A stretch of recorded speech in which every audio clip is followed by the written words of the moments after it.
নেত্রকোনায় শিশু ধর্ষণ মামলায় অভিযুক্ত মাদ্রাসা শিক্ষককে গ্রেফতার করা হয়েছে। আপনারা দেখছেন আলামিন মিডিয়া চ্যানেলের সংবাদ। আমাদের সাথেই থাকুন এবং পরবর্তী খবরের জন্য অপেক্ষা করুন।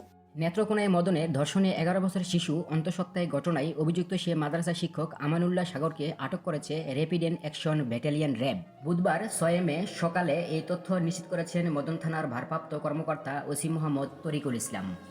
তিনি জানান, মঙ্গলবার ৫ মে রাত্রে ময়মনসিংহের গৌরীপুর এলাকা থেকে তাকে গ্রেফতার করা হয়। আজ বুধবার দুপুরে ময়মনসিংহে সংবাদ সম্মেলন করে আসামিকে নেত্রকোনা পুলিশের কাছে হস্তান্তর করা হবে।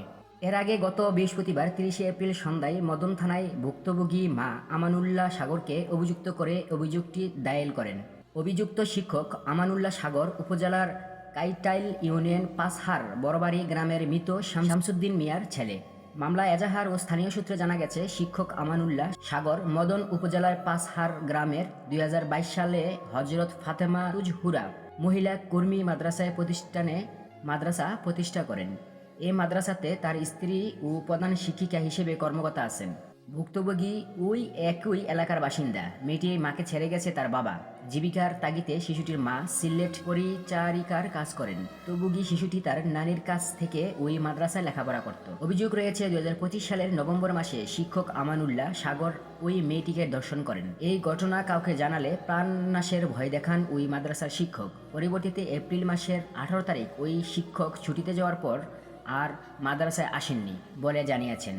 মাদ্রাসা আরেক শিক্ষক আরেক ভুক্তভোগী ছাত্রী গত ৫ মাস ধরে মাদ্রাসায় আসা বন্ধ করে দেয়। পরবর্তী শিশুটির শারীরিক পরিবর্তন দেখে সন্দেহ হয় পরিবারের। তখন তার মা সিলেট থেকে এসে তাকে জিজ্ঞাসাবাদ করে জানতে পারে ঘটনা শিশুটির মাদ্রাসা শিক্ষক দ্বারা ধর্ষণের শিকার হয়েছে বলে জানা যায়। এরপর শিশুটিকে নিয়ে মদন উপজেলা বেসরকারি মেডিকেল গাইনি বিশেষজ্ঞ ডাক্তার সাইমা আক্তারকে দেখান। তিনি পরীক্ষা নিরীক্ষা করে জানান মেয়েটি ৫ মাসের অন্তঃসত্ত্বা। এ বিষয়ে ডাক্তার সাইমা আক্তার জানান, বাচ্চাটি তার মায়ের সঙ্গে ক্লিনিকে আসে। জানা যায় তার পেট সবসময় ভারী লাগে এবং পেটের ভিতর কিছু একটা নড়াচড়া করছে বলে মনে হয়। চিকিৎসক তাকে পরীক্ষা করে দেখতে পান যে বাচ্চাটি প্রচণ্ড রক্ত শূন্যতায় ভুগছে।